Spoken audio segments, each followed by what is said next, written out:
अपार स्वरूप समुद्रावरते जनु तरंग ब्रह्मा विष्णु महेश गणपती सूर्य चंद्र वरुण यम मिरवते देवे कुबेरहि तैसेंचे जो सर्वज्ञानी दया घन मुनिर्धै जाचे करते ध्यान चे बुद्धी उपाधी करणा मिथ्या बाण मदची माझी होतसे ज्याच्या ज्ञाने भासे जगत रसाद वरे वरे सर्प दिसत परेद वै ठाईना सर्प जगत ते स्वतंत्राने स्वयं ब्रह्म मीचे असे पुण्य पुरुषी सदैव निष्काम बोध प्राप्ती कारणे भजावराम आत्माप्त काम तरी नमन कवना करावे म्या सुखम नित्यं स्वप्रकाशं व्यापकं नामरूपयः अधिष्ठानं बुद्ध्यबोध्यं बुद्धिर्योगयत्तु निर्मलम् अपारं सर्ववेदान्त वेद्यं प्रत्यक्परं मह तदेव ब्रह्ममत्तन्य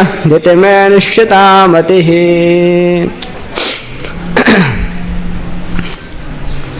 तर परमकृपाळू असे असणारे ग्रंथकार आपल्याला ब्रह्माच्या प्रत्यक्षाविषयी ब्रह्माचं प्रत्यक्ष ज्ञान कसं होतं याविषयी विचार सांगतायत. तत्पूर्वी पहिल्यांदा सुरुवातीला त्यांनी बाह्य ज्ञानाची रीती सांगितली होती. बाह्य पदार्थाचं ज्ञान होताना बाह्य पदार्थाचं ज्ञान कसं होतं हे एकदा तुम्हाला कळालं की ब्रह्माचं ज्ञान प्रत्यक्ष कसं होतं हे तुम्हाला कळेल.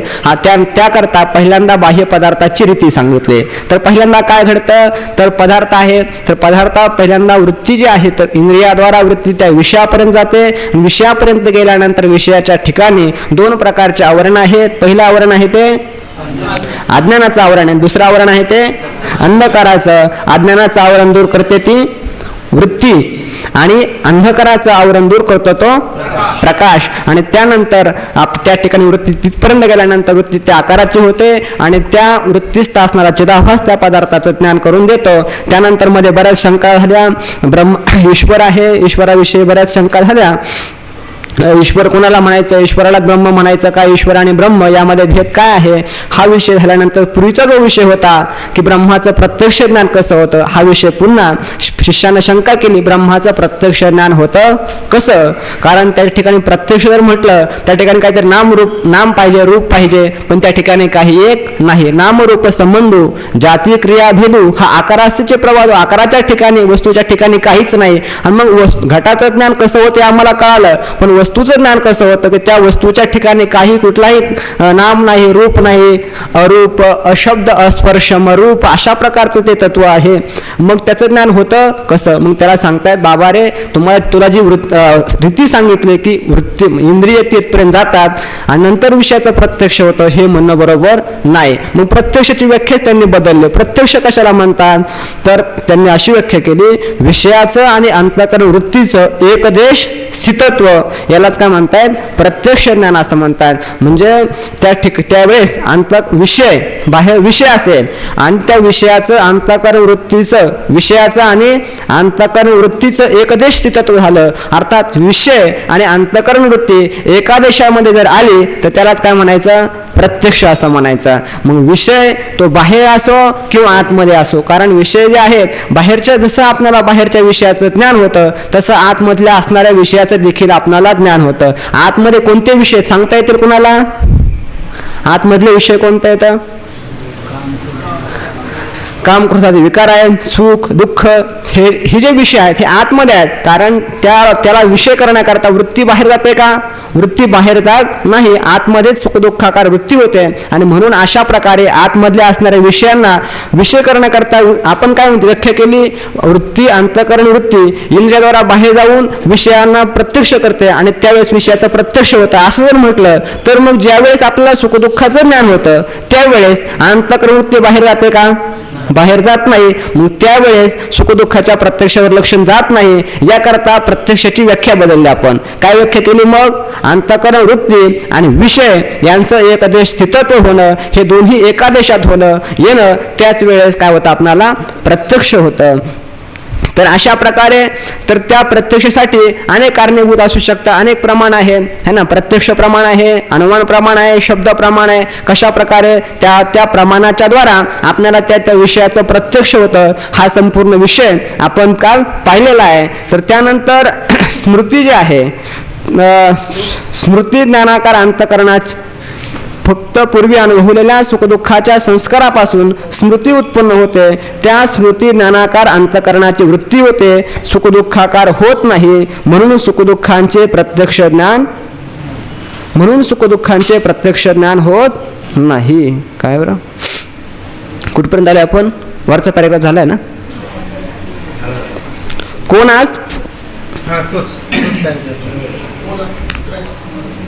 कोणास पुत्र मरणाचे स्मरण झाले तर दुःख होते, ते का व्हावे? स्मरणापासून पुत्रमरण. तर अशी शंका आली, कोणास पुत्र मरणाचे स्मरण झाले तर दुःख होते, ते का व्हावे? तर शंका अशी आली, कोणाला काय झालं? स्मरण आहे, तर स्मरण ज्ञान झालं एखाद्या दुःखाचं, तर त्या स्मरणापासून दुःख होतं की नाही? एखाद्याचा पुत्र मरण पावला आणि त्याला आता काय सहज चर्चा निघाली, आणि चर्चा निघाल्यानंतर त्याला काय होतं? पुत्र मरणाची स्मरण झाल्यानंतर त्याला दुःख होतं. ते दुःख का व्हावं? दुःख तर होऊ नये. कारण सुखदुःख जे आहे, सुखदुःखांच्या वर आपण विषय वाचू, याकरता सुखदुःखांच्या प्रत्यक्ष ज्ञानास इंद्रियांची जरुरी नाही. तर विषय काय चाललेला आहे? सुखदुःखाचं ज्ञान होण्याकरता आपल्याला वृत्ती जी आहे, बाहेर जाण्याची गरज आहे का? बाहेर जाण्याची गरज नाही. आणि याकरता काय म्हटलात?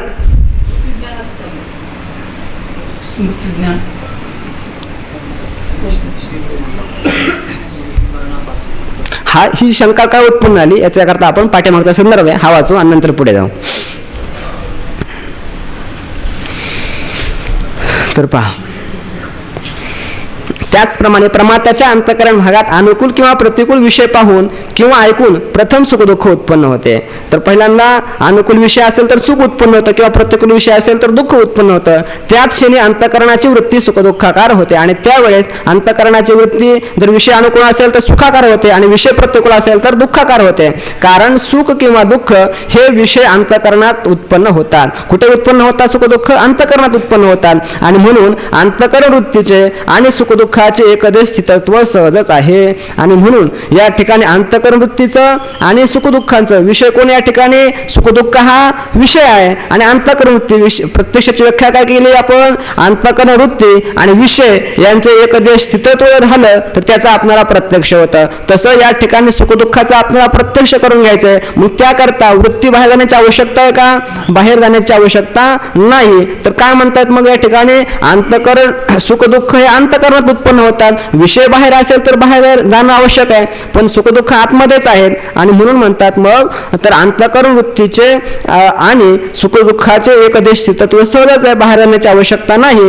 याकरता सुखदुःखांच्या प्रत्यक्ष ज्ञानास इंद्रियांची जरुरी नाही. सुखदुःखांच्या ज्ञानासाठी इंद्रियाची आवश्यकता नाही, कारण इंद्रिय काय? इंद्रिय फक्त द्वार आहेत विषय देशापर्यंत जाण्याचं. आता सुखदुःखांची स्मृती होते तेव्हा अंतःकरणात सुखदुःखी नसतात. पुढच्या शंकेचं बीज इथून पहा काय बारकाईनं, इंद्रियांची जरुरी नाही. याकरता सुखदुःखांच्या प्रत्यक्ष ज्ञानास इंद्रियांची जरुरी नाही. आता सुखदुःखांची स्मृती होते. आता यानंतर जे काही सुखदुःखांची स्मृती होते तर तेव्हा अंतःकरणात सुखदुःखे नसतात. ज्यावेळेस आपल्याला केवळ स्मृती होते तर स्मृती ज्ञान काले विषय उपस्थित असतो का? आता आपण शांत बसलेलो आहोत, तर यावेळेस आपल्या अंतःकरणामध्ये विषयाची सुखदुःखाची स्मृती नाही, पण ज्या वेळेस आपल्याला अंतःकरणामध्ये सुखदुःखाची स्मृती होते है ना, सुखदुःखाची आपल्याला पूर्व भूतकालीन असणाऱ्या सुखदुःखाची आठवण होते, त्यावेळेस तेव्हा अंतःकरणात सुखदुःखे नसतात. ज्यावेळेस त्या स्मृती होते, स्मृती ज्ञान काल विषय प्रत्यक्ष असतो का? स्मृतीचा विषय प्रत्यक्ष असतो का? नाही. तर मग आता आपल्याला केवळ स्मरण झालेलं आहे, त्यावेळेस त्या स्मरण ज्ञानाचा विषय कोण? स्मृती. तर त्याच ती प्रत्यक्ष आहे का? हे सुखदुःख या ठिकाणी प्रत्यक्ष आहेत का? स्मरणकाली नाही, नसतात. फक्त मग काय होतं त्यावेळेस? पूर्वी अनुभवलेल्या सुखदुःखांच्या संस्कारापासून स्मृती उत्पन्न होते. मग ज्यावेळेस आपल्याला स्मरण होतं तर स्मरण कशामुळे होतं? ते आपण ज्या काही सुखदुःखाचा अनुभव केला तर त्या अनुभवाचे काय होतात? अंतःकरणावरती संस्कार राहतात आणि त्या संस्कारापासून स्मृती उत्पन्न होते. स्मृतीचं लक्षणच केलंय काय? संस्कार मात्र जन्यम ज्ञानम स्मृती. हे केवळ संस्कारापासून जी उत्पन्न होते आणि ती काय आहे? ज्ञान आहे. तर अशा ज्ञानाला, की जे ज्ञान संस्कारापासून उत्पन्न होतं, तर त्या ज्ञानाला स्मृती ज्ञान असं म्हणतात. तर पूर्वी अनुभवलेल्या सुखदुःखाच्या संस्कारापासून स्मृती उत्पन्न होते आणि त्या स्मृती ज्ञानाकार अंतकरणाची वृत्ती होते आणि त्या संस्कारापासून स्मृतीच्या ज्ञानाच्या आकाराची वृत्ती उत्पन्न होते. सुखदुःखाकार होत नाही. सुखदुःखाच्या विषयाकार होते का? विषयाकार होत नाही. मग काय कशा आकाराची होते? सुखदुःखाच्या स्मृती ज्ञानाकार होते. मग सुखदुःखाच्या ज्ञानाचा आकार, त्या स्मृती ज्ञानाकार अंतकरणाची वृत्ती होते. स्मृतीच्या ज्ञानाच्या आकाराची वृत्ती होते. सुखदुःखाकार होत नाही. कारण सुखदुःख प्रत्यक्ष आहे का स्मरणकाली?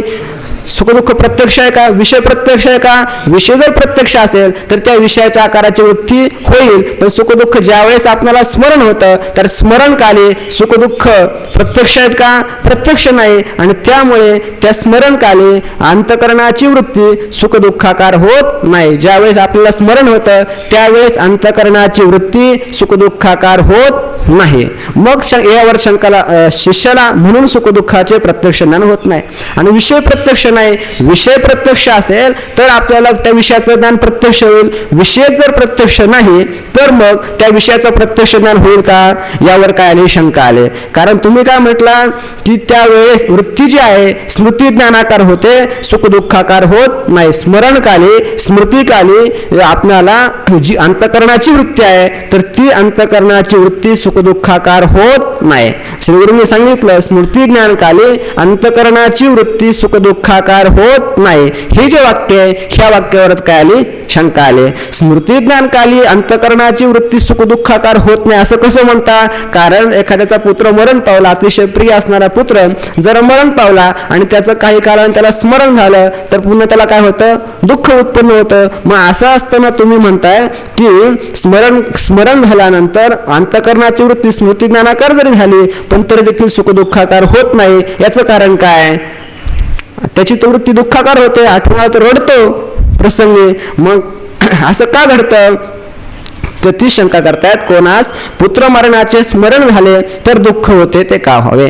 काही म्हणजे काहींना पुत्र मरणाचं स्मरण झालं तर सुखदुःख होतं. स्मरणानं ज्यावेळेस स्मृती होते त्यावेळेस त्याला सुखदुःख होतात.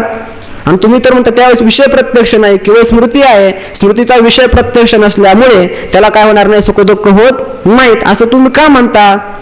तर त्याला सांगताय बाबा रे हे अडचण येते. तर आणखीन स्पष्टीकरण करून सांगताय स्मरणापासून पुत्र मरणाचे पुन्हा दुःख उत्पन्न होते म्हणून पुन्हा दुःखाकार वृत्ती होऊन सुखदुःखाचा साक्षात्कार होतो असे न मानले तर पहा. तर काय अडचण येते? ज्यावेळेस स्मृती होते त्यावेळेस पुन्हा काय होतात? सुखदुःख उत्पन्न होतात. म्हणजे ज्यावेळेस आपल्याला स्मरण होतं त्या स्मरणाबरोबर वृत्ती सुखाकार किंवा दुःखाकार होत नाही. मग होतं काय? ज्यावेळेस आपल्याला त्या पुत्राचं मरणाचं स्मरण झालं तर स्मरणानंतर काय होतं? पुन्हा दुःख उत्पन्न होतं. पुन्हा काय होतं? स्मरण झालं, स्मृती जी आहे तर त्या स्मृतीनं होतं काय? ज्यावेळेस स्मृती होते त्यावेळेस दुःख नसतं. स्मृतिकाली वृत्ती जी आहे सुखदुःखाकार होत नाही. कारण सुखदुःख त्यावेळेस प्रत्यक्ष आहे का त्या ठिकाणी सुखदुःखच नाही तर सुखदुःखाच्या आकाराची वृत्ती होणार नाही. मग होतं काय? ज्यावेळेस आपल्याला त्या पुत्राचं स्मरण होतं, स्मरण झाल्यानंतर ते स्मरण काय करतं? त्याचं कार्य, पुढचं कार्य काय करतं ते? तर ते नंतर पुन्हा दुःख, पुत्र मरणाचे पुन्हा दुःख उत्पन्न होते. पुन्हा दुसरं दुःख उत्पन्न होतं स्मरणाच्या ज्ञानानं. स्मरणानं दुःख पुन्हा उत्पन्न होते आणि म्हणून पुन्हा दुःखाकार वृत्ती होऊन दुःखाचा साक्षात्कार होतो. आणि दुःख उत्पन्न होतं आणि दुःख उत्पन्न झाल्यानंतर मग त्या अंतःकरण वृत्तीचं आणि त्या दुःखाचं एकदेश स्थितत्व होतं आणि मग त्या आपल्याला दुःखाचं प्रत्यक्ष ज्ञान होतं. स्मृती ज्ञानकाली अंतःकरणाची वृत्ती ही सुखदुःखाकार असते असं तुम्हाला म्हणता येणार नाही. मग होतं काय? ज्यावेळेस आपल्याला वाईट विषयाचं किंवा दुःखित विषयाचं स्मरण झाल्यानंतर त्या स्मरणापासून आपल्याला दुसरं दुःख उत्पन्न होतं आणि ते दुःख उत्पन्न झाल्यानंतर त्या दुःखाचा अंतःकरण वृत्तीचं एक स्थितत्व झालं म्हणजे आपल्याला त्या विषयाचं ज्ञान होतं, अर्थात दुःखाचं ज्ञान होतं. स्मृती ज्ञानकाली सुख दुःख होतात असं मात्र नाही. आणि जर असं मानलं तर काय अडचण होते? ज्यावेळेस आपल्याला स्मरण होतं त्याच वेळेस जर सुख दुःख उत्पन्न होतात असं जर म्हणलं तर अडचण काय येते? तर ते अडचण सांगतात पहा. असे न मानले तर पूर्वी अरण्यात वाघ पाहून दुःख झाले होते, त्याचे कालांतराने स्मरण झाले तर पुन्हा दुःख होत नाही. तर पहा, एखादा पुरुष आहे आणि तो कुठे गेला, अरण्यात गेला. तर अरण्यामध्ये गेल्यानंतर त्यानं वाघ पाहिला आणि वाघ पाहिल्यानंतर त्या ठिकाणी त्याला दुःख झालं.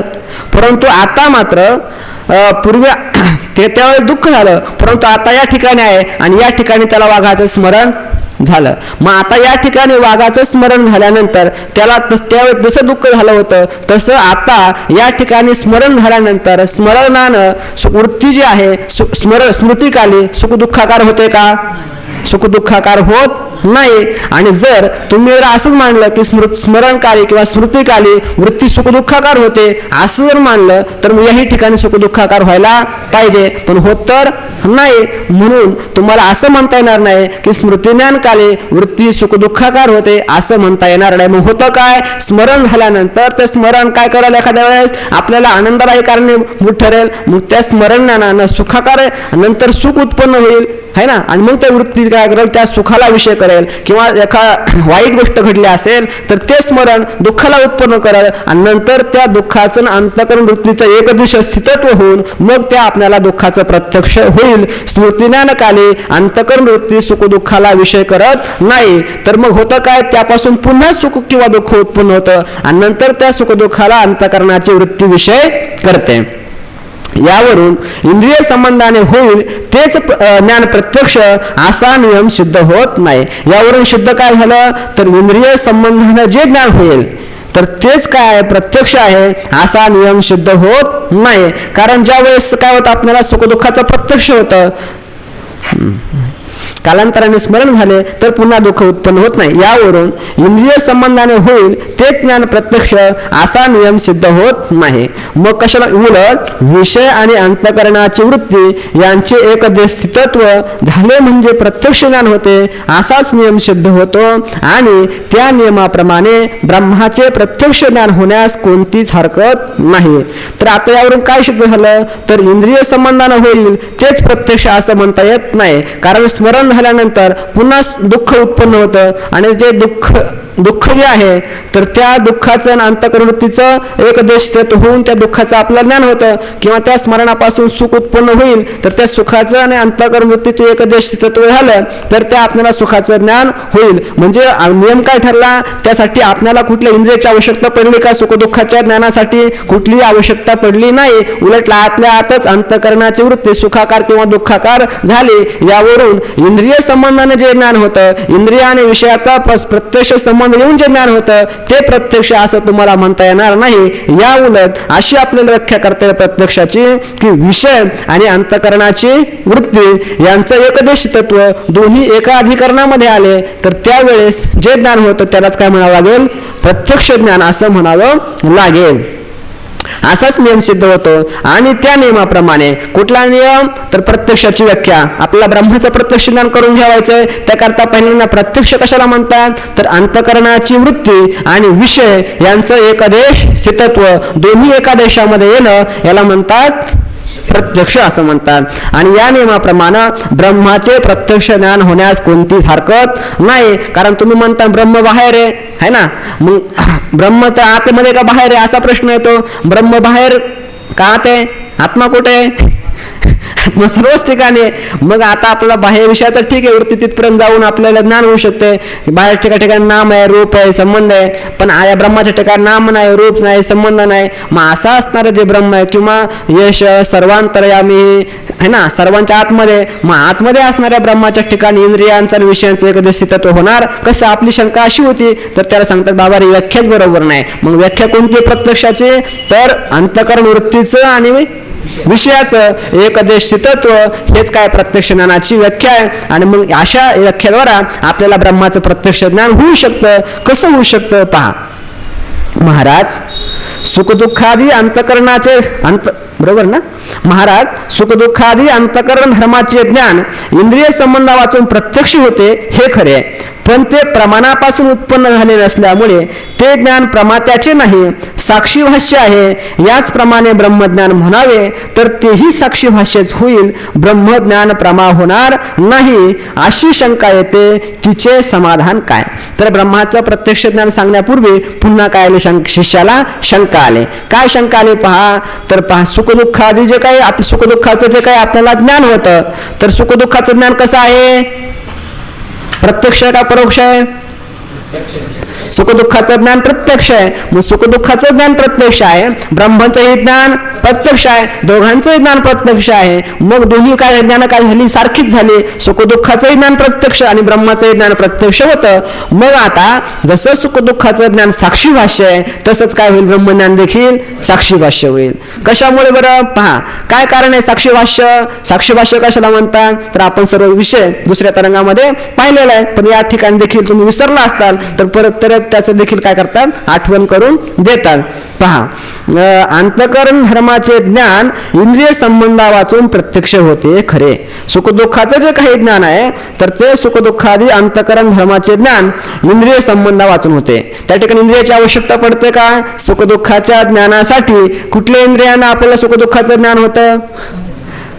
कारण इंद्रिय जे आहेत तर इंद्रिय बहिर्मुख आहेत, बाह्य विषयाचं ज्ञान करून देण्यासाठी समर्थ आहेत. तर इंद्रिय जी आहेत आतल्या विषयाचं ज्ञान करून देण्यासाठी समर्थ आहेत का, कार्यक्षर आहेत का, नाही. आणि म्हणून त्या म्हणतात इंद्रिय संबंध वाचून आपल्याला सुखदुःखाचं ज्ञान होतं, पण ते प्रमाणापासून उत्पन्न झाल्या नसल्यामुळे ते ज्ञान प्रमात्याचे नाही, साक्षी भाष्य आहे. सुखदुःखाचं जे ज्ञान आहे तर ते जे ज्ञान आहे कुठल्या प्रमाणापासून उत्पन्न होतं, कुठल्याही प्रमाणापासून उत्पन्न होत नाही. प्रमाण कोणते सांगता येतील, प्रत्यक्ष प्रमाण. प्रत्यक्ष प्रमाण कशाला म्हणतात, इंद्रियांना काय म्हणतात, प्रत्यक्ष प्रमाण असं म्हणतात. काय म्हटलात, इंद्रियां शंका आहे, प्रत्यक्ष प्रमाण म्हणजे नेमकं काय, तर इंद्रियांनाच काय म्हणतात, प्रत्यक्ष प्रमाण असं म्हणतात. अर्थात कुठल्याही इंद्रियाद्वारा आपल्याला सुखदुःखाचं ज्ञान होत नाही. त्याचप्रमाणे शब्द असेल है ना, अनुमान असेल, उपमान असेल, इतर सर्व प्रमाण कुठल्याही प्रमाणाच्या द्वारा सुखदुःखाचं आपल्याला ज्ञान होत नाही. आणि म्हणून कुठल्याही प्रमाणापासून ते ज्ञान उत्पन्न होत नसल्यामुळे ते ज्ञान प्रमात्याचे नाही, ते प्रमात्याचं नाही. मग कुणाचे, अर्थातच साक्षी भाष्य आहे, साक्षीद्वारा प्रकाश आहे. याचप्रमाणे ब्रह्मज्ञान म्हणावे, कारण ब्रह्मज्ञानही असंच आहे. कारण ब्रह्माचं आपल्याला प्रत्यक्ष ज्ञान तर होतं, परंतु ते ब्रह्माचं ज्ञान आहे कुठल्या इंद्रियाद्वारा होतं, कुठल्याही इंद्रियाद्वारा होत नाही. म्हणून ते देखील साक्षी भाष्य आहे. याचप्रमाणे ब्रह्मज्ञान म्हणावे तर तेही साक्षी भाष्यच होईल. आणि जेवढे काही साक्षी भाष्य पदार्थ आहेत हे सगळे कसे असतात, मिथ्या असतात, खोटे असतात, अविद्या कल्पित असतात, अविद्येद्वारा उत्पन्न होणारे असतात. आणि म्हणून ब्रह्मज्ञान देखील हे सगळं देखील खोटंच ठरेल, साक्षी भाष्यच होईल. ब्रह्मज्ञान प्रमा होणार नाही. ब्रह्मज्ञान प्रमा होणार नाही. प्रमा कशाला म्हणतात, जे प्रमाणापासून उत्पन्न होणारं जे यथार्थ ज्ञानाला विषयाला विषय करणारे जे ज्ञान आहे त्याला म्हणतात प्रमाज्ञान असं म्हणतात. आणि हे जर ब्रह्मज्ञान जे आहे हे प्रमाणापासून जर उत्पन्न होत नसेल तर प्रमा ठरेल का, आणि प्रमा ठरणार नाही, मिथ्या ठरेल, खोटं ठरेल. पहा, अशी शंका येते, तिचे समाधान काय. मग ब्रह्मज्ञान खोटं ठरेल, ब्रह्मज्ञान साक्षी भाष्य ठरेल, प्रत्यक्ष आहे कशामुळं, सुखदुःखात कशाप्रमाणे, सुखदुःखाधिकाप्रमाणे. सुखदुःखाधिक जसे प्रत्यक्ष आहेत पण प्रमाणापासून उत्पन्न होत नाही, तसं ब्रह्मज्ञान प्रत्यक्ष होतं परंतु प्रमाणापासून उत्पन्न होत नाही, है ना. आणि म्हणूनच काय, ब्रह्मज्ञान जे आहे तर हे प्रमा ठरणार नाही, यथार्थ ज्ञान असं होणार नाही. तर ब्रह्मज्ञान कसं ठरेल, भ्रमिष्ट ठरेल, मिथ्या ठरेल, खोटं ठरेल, अशी शंका येते. आणि मग खोटं असणारे जे ज्ञान आहे तर ते अविद्या, जगत आणि जगत म्हणजे अज्ञान आणि अज्ञान कार्याच्या निवृत्तीला कारणीभूत ठरेल का, ठरणार नाही. मग त्याचं समाधान काय, तर हे शिष्य श्रीगुरु सांगताय, बाबा रे हे शिष्य, अगोदर ज्ञानाची भिन्न भिन्न नावे कशी होतात ते सांगतो. वास्तविक ज्ञान काय, सर्व ठिकाणी ज्ञान काय आहे? एकच आहे. सर्व सच्चित आणि आनंद स्वरूप आहे. ज्ञान भरीव अशा प्रकारचं ज्ञान आहे, ठोस अशा प्रकारचं ज्ञान आहे. ज्ञानाशिवाय दुसरा कुठलाही पदार्थच नाही. एकच एकमेव ज्ञान आहे. परंतु ज्ञानामध्ये काय झाले? भेद झाले. त्याने एकाची या कल्पिले अनेकत्व. जे बुद्धिभेदाशी आले त्याने एकाची या कल्पिले अनेकत्व. एकच ज्ञान आहे, पण ते बुद्धीच्या भेदामुळे काय झाले? ते ज्ञान विभागले गेले. जसे शब्द जो आहे हा शब्द व्यापक आहे. आकाशाचा गुण कोण आहे? शब्द आहे. हा शब्द व्यापक आहे की नाही? शब्द व्यापक आहे. पण शब्द जर व्यापक आहे तर तुम्ही जसं गायन करता तसं मी करू शकतो का?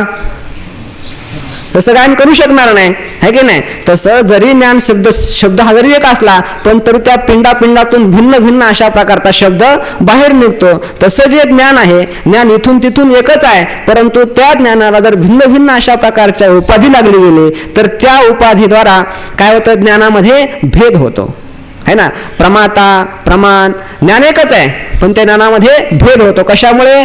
तर ह्या उपाधीमुळे. पखवाज आणि विना दोघांचा आवाज सारखा येईल का? सारखा येणार नाही. शब्द जर एकच आहे, मग एकच जर शब्द आहे, शब्द अनेक आहे का? शब्दामध्ये भेद नाही. मग शब्दामध्ये जर भेद नाही तर मग सर्वांचा शब्द कसा यायला पाहिजे? सारखाच यायला पाहिजे. सारखा येतो का? नाही. तर उपाधी भेदामुळे काय येतो? भिन्न भिन्न अशा प्रकारचा शब्द येतो. तर ते सांगतात ज्ञान एकच आहे, ज्ञानामध्ये भेद नाही, पण तरी देखील उपाधी भेदामुळे काय होतो? भेद होतो. कसा भेद होतो? तर ते सांगतात. पहा, हे शिष्य अगोदर ज्ञानाची भिन्न भिन्न नावे कशी होतात ते सांगतो. एकच ज्ञान आहे, पण एकच ज्ञान असताना त्या ज्ञानामध्ये भिन्न एक ज्ञान, सच्चित, आनंद, तत्व, ब्रह्म हे सर्व काय एक अर्थवाचीच शब्द आहे. संवित तर पहा कशी होतात ते सांगतो. जगातील यच्चावत ज्ञानाचा जो व्यवहार होतो ते सर्व ज्ञान ब्रह्मरूप साक्षीचे असून ते ज्ञान अंतःकरणात नित्य स्फुरत असतेच. जगतातील यच्चावत ज्ञानाचा जो व्यवहार होतो, जगतातील जेवढं काही ज्ञानाचा व्यवहार आहे, घट ज्ञान असेल, पट ज्ञान असेल, है ना, भिंत ज्ञान असेल, पुस्तक ज्ञान असेल, सगळी जेवढी काही ज्ञान आहेत सर्वमध्ये काय ज्ञान अनुस्थित आहे. ज्ञान कुठे नाही?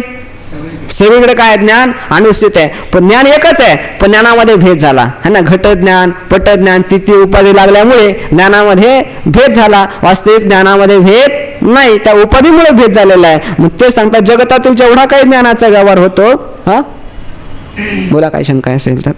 यच्चावत म्हणजे संपूर्ण, यत जे यावत म्हणजे जेवढं काय असेल तेवढं. तर याच्यावर जेवढा काही ज्ञानाचा व्यवहार होतो ते सर्व ज्ञान ब्रह्मरूप साक्षीचे असून, कारण साक्षी व्यतिरिक्त दुसरा कोणीही ज्ञान स्वरूप नाही. ब्रह्मरूप असा असणारा जो आपला साक्षी हाच खरा ज्ञान स्वरूप आहे. त्याच्या प्रकाशानच सर्व काय होत आहेत? प्रकाशित होत आहेत. यदा आदित्य गतम तेजो जगत भासे ते खिलम. सर्वाचं प्रकाशन करणारा कोण आहे? आपणच आहोत, है ना. आपल्यामुळेच प्रकाशित होतात. आपणच जर नसू तर ते असतील का? आपल्या सत्तेनेच सर्व प्रकाशित झालेलं आहे. आणि म्हणून म्हणता या ठिकाणी ब्रह्मरूप साक्षीचे जेवढं काही ज्ञान आहे ते संपूर्ण ज्ञान हे संपूर्ण ब्रह्मरूप साक्षीचे असून ते ज्ञान अंतःकरणात नित्य स्फुरत असतेच. त्या अंतःकरण उपाधीच्या द्वारा वास्तविक सामान्य ज्ञान आहे. सामान्य ज्ञानाची आपल्याला प्रतीती येत नाही, पण त्या ज्ञानाला ज्यावेळेस अंतःकरणाची उपाधी लागेल तर त्यावेळेस त्या अंतःकरण उपाधीच्या द्वारा ते ज्ञान आपले विशेष भावाला येतं आणि त्यावेळेस आपण म्हणतो मला ज्ञान झालं. वास्तविक ज्ञान आहे, आपण ज्ञान स्वरूपच आहोत, पण ज्ञान स्वरूप असतं, पण ते कसं ज्ञान आहे? सामान्य रूपाने ज्ञान आहे. त्यामुळे आपल्याला कळत नाही की आपण ज्ञान स्वरूप आहोत. पण ते ज्ञान जे आहे अंतःकरणात नित्य स्फुरत असते. अंतःकरणातच का स्फुरतं? कारण ते शुद्ध सत्वगुणाचं कार्य आहे. आणि म्हणून त्या ठिकाणी ज्ञान स्वरूप असं असणाऱ्या साक्षीचं ब्रह्माचं ज्ञान त्या ठिकाणी विशेष भावाला प्रतीतीला येतं. म्हणून म्हणतात या ठिकाणी ते ज्ञान अंतःकरणात नित्य स्फुरत असते. जीवास मात्र हे अंतःकरणाचे ज्ञान आहे असे वाटते, पण तो भ्रम आहे. वास्तविक ज्ञान म्हटलं की ज्ञान कोणाचं आहे? केवळ हे आत्मस्वरूपाचं ज्ञान आहे. आत्मा व्यतिरिक्त कुठेही ज्ञान नाही. आत्मा हा केवळ ज्ञान स्वरूप आहे, बाकी सर्व कशा आहेत? जड आहेत. आत्मा हाच केवळ स्वयंप्रकाश आहे, बाकी स्वयंप्रकाश कोणीही नाही. आपण ज्यांना सूर्य चंद्र इत्यादी म्हणतो, पण हे देखील स्वयंप्रकाश नाही. आपल्या प्रकाशाने सगळे काय झालेले आहेत? प्रकाशित झालेले आहेत. त्यामुळे ज्ञान म्हटलं की ज्ञान आपण म्हटलं माझ्या बुद्धीला ज्ञान झालं, पण ज्ञान बुद्धीला होत नाही. बुद्धी जड आहे की नाही. परंतु मग ज्ञान कोणाचं आहे? तर ज्ञान हे आत्मस्वरूपाचं ज्ञान आहे. पण त्या आत्मस्वरूपाचं ज्ञान त्या बुद्धी त्या आत्मस्वरूपाच्या ज्ञानाला ग्रहण करते आणि म्हणून आपल्याला काय वाटतं हे ज्ञान झालेलं ज्ञान बुद्धीच आहे. वास्तविक बुद्धीच्या ठिकाणी ज्ञान होत नाही. पहा, अंतःकरणाचेच ज्ञान आहे असे वाटते, पण तो भ्रम आहे. हे ज्ञान अंतःकरणाचं आहे असं वाटणं हा कसा काय आहे? भ्रम आहे. ज्ञान हे वास्तविक ज्ञान कुठे आहे? केवळ साक्षीच्या ठिकाणी ज्ञान आहे, इतरत्र कुठेही ज्ञान नाही. त्या अंतःकरणास वृत्तीद्वारा जितकी ज्ञाने होतात त्यात काहीच इंद्रियांचे साह्य असते आणि काहीच नसते. मात्र होतं काय? जेवढं काही ज्ञान आहे कोणाचं ज्ञान? केवळ साक्षीचं ज्ञान आहे, इतरत्र कुठेही ज्ञान नाही. आणि मग आपणाला जेवढी काही ज्ञान होतात ती केवळ साक्षीचं ज्ञान आहे. पण ज्ञान होतं केव्हा? कुठे होतं? अंतःकरण वृत्तीला होतं. पण ती अंतःकरण वृत्ती मग त्यामध्ये काय प्रकार पडतात? त्या काही जी ज्ञान आहेत तर त्या वृत्तीला कशी होतं? इंद्रियांच्या संबंधाने ज्ञान होतात आणि काही संबंधा वाचून ज्ञान होतात. तर पहा, त्या अंतःकरणास वृत्तीद्वारा जितकी ज्ञाने होतात तर त्या अंतःकरणाला वृत्तीच्या द्वारा जेवढी काही ज्ञान होतात तर त्या ज्ञानामध्ये पहा त्यात काहीच इंद्रियांचे साह्य असते आणि काहीच नसते. तर त्या अंतःकरण वृत्तीला जी काही ज्ञान होतात तर त्या ज्ञानामध्ये त्या अंतःकरण वृत्तीला काय असतं? काही वेळेस इंद्रियांचं साह्य असतं आणि काही वेळेस इंद्रियांचं साह्य नसतं. साह्य असतं केव्हा? ज्या वेळेस ते अंतःकरण जे आहे बाह्य विषयाला ग्रहण करेल तर त्यावेळेस त्या बाह्य विषयाला ग्रहण करण्याकरता त्या अंतःकरण वृत्तीला काय करावं लागतं? इंद्रियांचं साह्य घ्यावं लागतं. आणि ज्या वेळेस आतमधल्या विषयांना ग्रहण करायचं असेल तर त्यावेळेस त्या अंतःकरण वृत्तीला इंद्रियांच्या साह्याची आवश्यकता आहे का? साह्याची आवश्यकता नाही. सगळी जरी ज्ञानाचा व्यवहार घडत असला परंतु मूळ स्रोत कोण आहे? साक्षी आहे, आत्मा आहे. पहा, एकंदर ज्ञानाच्या अनुभवाच्या सोयी करता प्रमा अर्थात प्रामाणिक ज्ञान आणि अप्रमा म्हणजे अप्रामाणिक ज्ञान असे दोन मुख्य भेद करतात. तर हे कशासाठी केलेलं आहे? तर म्हणतात एकंदर या सर्व विवचरणावरून ज्ञानास जे ज्ञान आहे ज्ञान वास्तव कुठे? साक्षीच्या ठिकाणी ज्ञान आहे. साक्षी व्यतिरिक्त कुठेही ज्ञान नाही. पण त्या ज्ञानास कोण ग्रहण करतं? अंतःकरण वृत्ती ग्रहण करते. आणि अंतःकरण वृत्ती त्या इंद्रियांच्या साह्याद्वारा काही विषयापर्यंत जाईल किंवा साह्य नसेल तर आतल्या विषयांना ग्रहण करेल. हा जरी संपूर्ण ज्ञानाचा व्यवहार घडला परंतु हा उपाधिक आहे. पण खरा स्रोत कोण आहे? ज्ञानाचा मुख्य कोण आहे? तर साक्षी आहे. मग हे कशामुळे केलं? असा प्रकार जो आहे हा कशामुळे केला?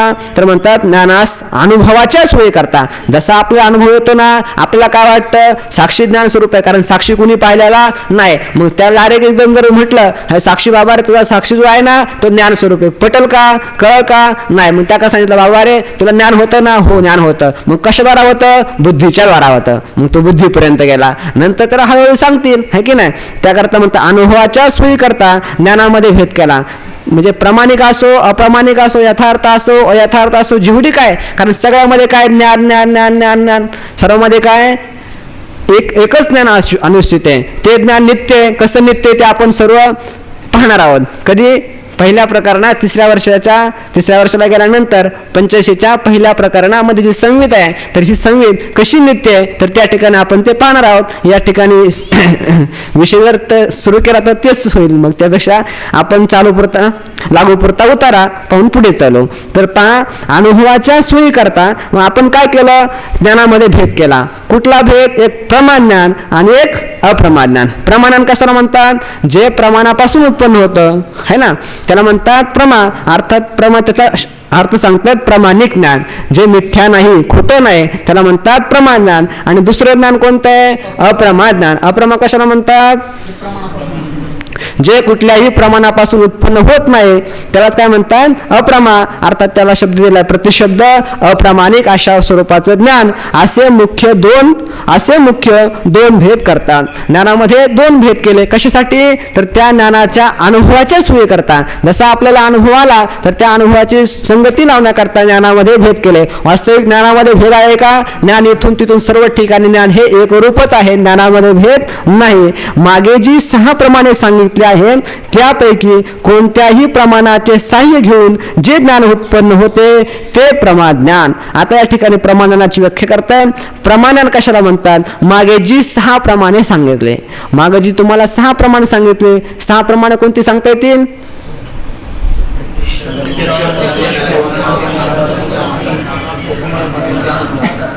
उपमान,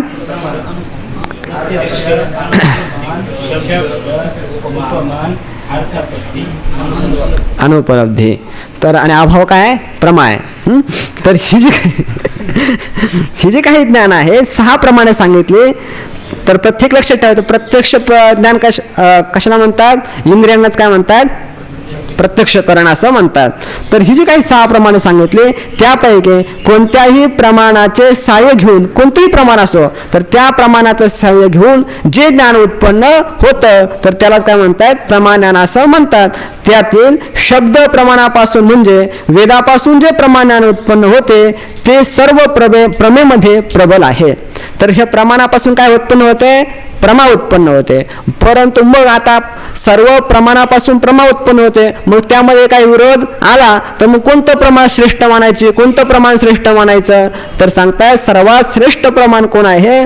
तर वेद हा सर्वात श्रेष्ठ प्रमाण आहे. त्यातही शब्द प्रमाण म्हणजे कोण? अनंत शब्दराशी वेद, अपौरुषे अशा प्रकारचा असणारा वेद तोच कोण आहे? शब्द प्रमाण आहे. तर शब्द प्रमाणापासून जे ज्ञान उत्पन्न होते, वेदापासून जे प्रमाणान उत्पन्न होते तर ते प्रमाणान सर्व प्रमेमध्ये प्रबल आहे. सर्वात प्रबल प्रमाण कोण आहे? शब्द प्रमाण. आणि ते शब्द प्रमाणोत्पादिता विद्या न प्रबलम प्रमाणम विना न नश्यते. आणि वेदांतात प्रबलम प्रमाणम नास्ते. वेदांतापेक्षा अर्थात शब्द प्रमाणापेक्षा है ना जीव ब्रह्मैक्य ज्ञान प्रतिपादन करणारे जे महावाक्य आहेत तर या महावाक्यांपेक्षा प्रबल अशा प्रकारचं कोणतंही प्रमाण नाही. आणि मग कोणतेही प्रबल प्रमाण नसल्यामुळे तर दुसरी प्रमाण याचा निपात करू शकतील का? निपात करू शकणार नाही. त्यामुळे समर्थ प्रमाण कोण ठरे? तर शब्द प्रमाण हेच समर्थ अशा स्वरूपाचं प्रमाण ठरणार आहे. आणि त्यापासून उत्पन्न होणारी प्रमा, शाब्दी प्रमा. वेद प्रमाणाशिवाय प्रत्यक्ष अनुमानादी प्रमाणांच्या साह्याने जी प्रमाणाने उत्पन्न होतात ती सर्व दुर्बल आहेत. तर ते म्हणतात बाकीची जी काही प्रमाण आहेत की जी प्रमाणाने काय केलेलं आहे? वेद प्रमाणाचं साह्य घेतलेलं नाही. सांख्याधिक असतील तर त्याने काय केलं? केवळ अनुमानाचा स्वीकार केलेला आहे, अनुमान प्राधान्य दिलेलं आहे. जर त्या ठिकाणी वेद जरी सांगित असला पण ते स्वीकार करत नाही. अर्धजरतीय ज्ञान अनुकूल असतील तर स्वीकार करतील, पण त्यांना जर प्रतिकूल असेल तर ते स्वीकार करत नाही. पण म्हणतात वेद प्रमाणाशिवाय, वेदाच्या प्रमाणाशिवाय प्रत्यक्ष अनुमानादी प्रमाणांच्या साह्याने जी प्रमाज्ञाने उत्पन्न होतात.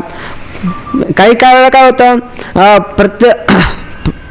प्रत्यक्ष अनुमानादी प्रमाणांच्या साह्याने, प्रत्यक्ष अनुमान इत्यादी जे काही प्रमाण आहे तर त्या अनुमानाच्या साह्यानं प्रमाणान उत्पन्न होतात. परंतु ती प्रमाणानं काही वेळेला हेतू जे आहेत काही वेळेला सदहेतू असतात है ना. म्हणजे सदहेतू कशाला म्हणतात? जे साध्याला सिद्ध करतात त्यांना काय म्हणतात? सदहेतू असं म्हणतात. पण काही वेळेला हेतू सारखे वाटतात पण हेतू असतात का? हेतू नसतात, म्हणजे असंच हेतू असतात. मग असंच हेतू आहे असं वाटतं अनुमानप्रमाणे, पण ते असंच हेतू जर असतील तर साध्याला सिद्ध करतील का? साध्याला सिद्ध करणार नाही. मग असे असणारे अनुमान प्रमाण जर वेदाच्या प्रमाणाशिवाय असतील तर मग आणि त्यापासून जरी प्रमाणाने उत्पन्न झालं पण तरी देखील ते कसे आहेत? दुर्बल आहेत. तर कारण का? त्यापासून दुसरं एखादं आणखीन प्रबळ असं प्रमाण आलं तर हे त्या ठिकाणी टिकाऊ धरेल का? त्या ठिकाणी टिकाऊ धरणार नाही. कारण वेदवाक्य अपौरुषे आहेत. वेदवाक्य सर्वश्रेष्ठ आहेत, ते अपौरुषे आहेत, पुरुष बुद्धिकृत नाही. कारण पुरुषाच्या बुद्धीमध्ये दोष सांगितलेले आहेत. कोणते दोष सांगितलेले माहिती आहे?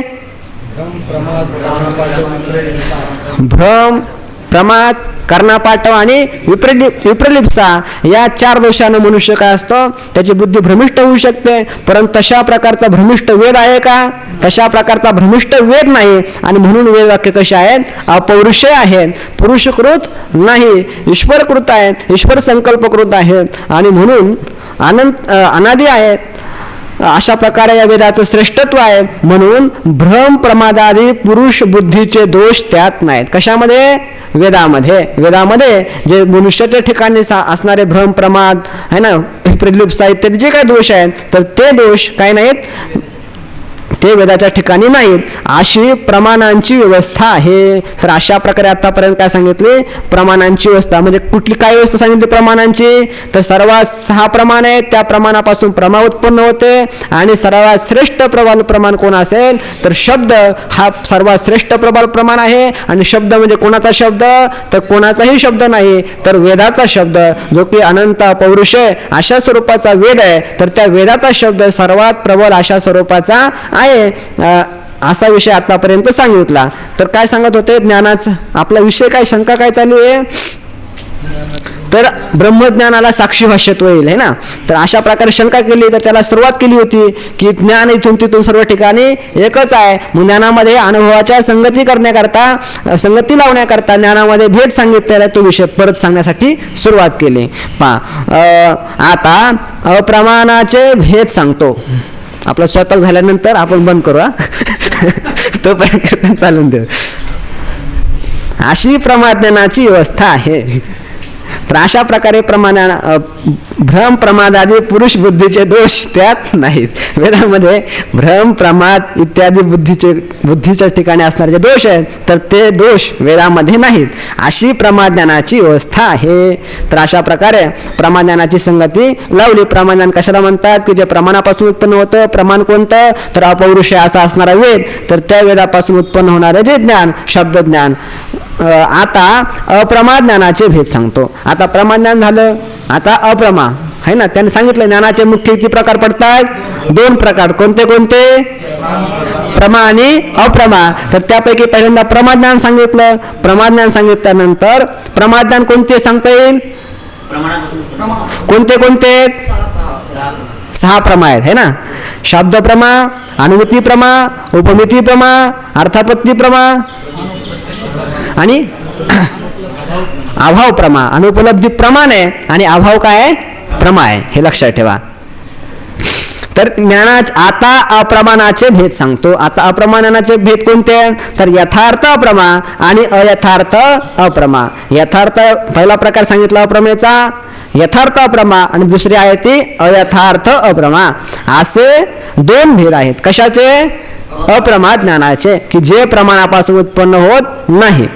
ज्या ज्ञानाच्या उत्पत्तीस प्रमाणाचे साह्य नसते, पण जे ज्ञान व्यवहारात बाधित म्हणजे खोटे ठरत नाही, त्या ज्ञानास यथार्थ अप्रमा म्हणतात. तर यथार्थ अप्रमा ज्ञान कशाला म्हणतात? तर त्याची व्याख्या करतात या ठिकाणी. ज्या ज्ञानाच्या उत्पत्तीस प्रमाणाचं साह्य असतं का? प्रमाणाच्या साह्या वाचून देखील जे ज्ञान उत्पन्न होतं, परंतु जे ज्ञान जरी प्रमाणापासून उत्पन्न झालं नसलं, पण तरी देखील ते ज्ञान व्यवहारामध्ये बाधित ठरत नाही, व्यवहारामध्ये खोटं ठरत नाही, असं जे ज्ञान आहे, तर त्या ज्ञानाला काय म्हणतात? यथार्थ अप्रमा. अप्रमा का म्हणायचं? प्रमाणापासून उत्पन्न होत नाही म्हणून अप्रमा. आणि यथार्थ का म्हणायचं? व्यवहारामध्ये बाद होत नाही, मिथ्या ठरत नाही, खोटं ठरत नाही, म्हणून काय म्हणायचं त्याला? यथार्थ असं म्हणायचं. व्यवहार काल अबाध्यत्व त्या ठिकाणी आहे. त्या ठिकाणी काय आहे? व्यवहारकालीन अबाध्यत्व आहे, आणि म्हणून त्याला यथार्थ असं म्हणायचं. पहा, जसे सुखदुःखाचे ज्ञान यथार्थ अप्रमा आहे. जसं सुखदुःखाचं जे ज्ञान आहे यथार्थ काय? अप्रमा. आतापर्यंत आपण विषय पाहिला यथार्थ अप्रमा. त्याचे उदाहरण आणखी कुणाला सांगता येतील? यथार्थ अप्रमेयाचे उदाहरण जसं सुखदुःखाचं ज्ञान हे यथार्थ अप्रमा आहे. आणखीन ईश्वर ज्ञान. ईश्वर ज्ञान म्हणजे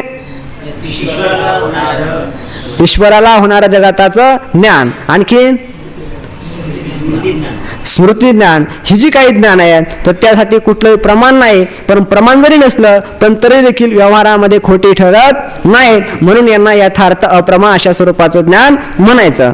ज्या ज्ञानास प्रमाणाची सहाय्यता नसून ज्याचा विषय बाधित म्हणजे मिथ्या असतो त्यास अयथार्थ अप्रमा असे म्हणतात. तर आता दुसरा ज्ञानाचा प्रकार कोणता?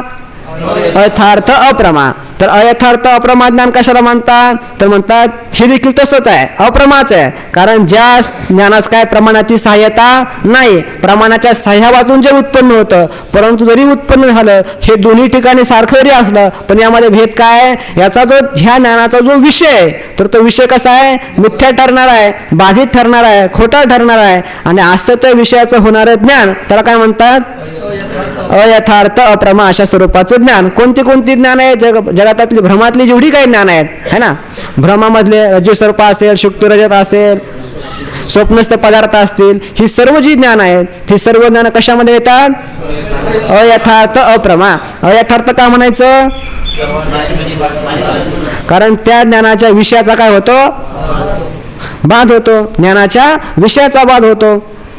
आणि त्याला अप्रमा का म्हणायचं, कारण ते कुठल्याही प्रमाणापासून उत्पन्न होत नाही. अहो तुम्ही म्हणताल कसं असं प्रमाणापासून उत्पन्न होत नाही, असं कसं म्हणता, ज्यावेळेस आपल्याला रज्जूवरती काय होतं, सर्पाचा भ्रम होतो, मग त्यावेळेस आपण प्रत्यक्ष प्रमाणाने पाहतोय, कारण अंतःकरणाची वृत्ती त्या विषयापर्यंत कुठल्या द्वारा गेली, इंद्रियाद्वारा गेली. मग इंद्रिय प्रमाण नाहीत का तुमच्या म्हणण्याप्रमाणे, इंद्रिय तर प्रमाण आहेत. मग इंद्रिय जर प्रमाण आहेत, विषयापर्यंत गेली, मग विषयापर्यंत गेल्यानंतर मग प्रत्यक्ष प्रमाण त्या ठिकाणी आहे ना. मग असं असताना तो पदार्थ भ्रमातला कसा, है की नाही. मग त्या ठिकाणी काय झालं, इंद्रिय आहेत, प्रमाण आहेत. मग प्रमाण जर आहेत, मग आपल्याला प्रत्यक्ष व्हायला पाहिजे, आणि ते ज्ञान खोटं ठरतं, कसं ठरतं, तर तुम्ही अप्रमा कसं म्हणता, प्रमाण आहे ना त्या ठिकाणी. याचं उत्तर काय, कारण वृत्ती जी आहे तर ती वृत्ती काय करते, तर त्या ठिकाणी जाते, ठीक आहे, अंतःकरणाची त्या ठिकाणी जाते, परंतु काय करतं, त्या ठिकाणी असणार काय बरं उत्तर, दिव्यानंद स्वामी सांगत होते काहीतरी, ते वृत्ती कठीण होऊन जाईल. देवानंद स्वामी सांगत होते वृत्तीचा आणि त्या विषयाचा जो अन्वय आहे ना, तर तो अन्वय त्या विषयाशी नाही आहे, तर त्याच्या अधिष्ठानाशी आहे ना. म्हणजे आपल्याला ज्ञान होतंय, ते ज्ञान कशाचं होतंय, त्या पदार्थाचं ज्ञान होत नाही, ज्ञान होतंय कुणाचं, अधिष्ठानाचं ज्ञान होतंय, आणि ज्ञान होतंय अधिष्ठानाचं, आपण काय म्हणतोय तो पदार्थ आहे. म्हणजे आपल्याला योग्य प्रमाणाने ज्ञान होते, ठीक आहे, पण योग्य प्रमाणाचा संबंध त्या मिथ्या पदार्थाशी नसून त्या मिथ्या पदार्थाचं अधिष्ठान असणारं जे चैतन्य आहे त्या अधिष्ठान चैतन्याशी संबंध आहे. आणि त्यामुळे अधिष्ठान चैतन्य आपल्याला प्रत्यक्ष ज्ञान होते, परंतु आपण काय करतो, मिथ्या पदार्थ जो भ्रमातला पदार्थ आहे त्या अधिष्ठान चैतन्यालाच काय म्हणतो आपण, हा सर्प आहे. अशा प्रकारे भ्रम निर्माण होतो, आणि त्यामुळे त्या ठिकाणी आपल्याला यथार्थ ज्ञान होत नाही. हे कोणीच ऐकलं आहे माहिती आहे, देवानंद स्वामींनी सांगायच्या पाठामध्ये. म्हणजे आपल्याला प्रत्येक अंतःकरणाची वृत्ती आणि विषयाचं एकदेशितत्व आहे, पण त्या मिथ्या पदार्थाशी नसून कोणाशी आहे, अधिष्ठान चैतन्याशी. हे लक्षात ठेवा. तर काय महापुरुषांचे एकदम थोडक्यात बोलतात, पण ते एकदम निसंदिग्ध करून टाकतात, कुठला संदेह ठेवत नाहीत. तर आपण पहा कुठे आलतो, तर अयथार्थ अप्रमा. बस करायचं का, ही उदाहरणं जी दिली, स्वप्न आणि रज्जू सर्प इत्यादी, त्यात ईश्वर ज्ञान आणि स्मृती ज्ञान घेता येईल का उदाहरणात? हा, म्हणजे यथार्थ अप्रमेच्या उदाहरणामध्ये यथार्थ अप्रमा, स्मृती ज्ञान, ईश्वर ज्ञान नाही घेता येणार. या अयथार्थामध्ये केवळ काय, भ्रमातले पदार्थ, स्वप्नातले पदार्थ, स्वप्नस्थ पदार्थ घेता येतील, रज्जू सर्प इत्यादी जे पदार्थ आहेत हे सर्व कुठे घेता येतील, अयथार्थ अप्रमेमध्ये. आपला विषय चाललेला आहे, तर शंका आपण उद्या पाहू. म्हणजे शंकेचं उत्तर, शंका पाहिली आपण, शंका काय होती आपली, हा, ब्रह्मज्ञान काय ठरेल तुमचं, साक्षी भाष्य ठरेल. साक्षी भाष्य ठरणार नाही, ज्ञान इथून तिथून एक आहे, तो भेद कशामुळे केला काय, तर आपण संपूर्ण विषय आहे तो आपण उद्या पाहू. पुंडलिक वरधारी विठ्ठल श्री ज्ञानदेव तुकाराम माऊली ज्ञानेश्वर महाराज की जय, जगद्गुरु तुकाराम महाराज की जय, सद्गुरु जोग महाराज की जय. तर संध्याकाळी आनंदाश्रममध्ये 7 ते 9 ललितकर महाराजांचं कीर्तन आहे, आणि त्यानंतर बेद काय मांडे रस आणि मांडे भोजन.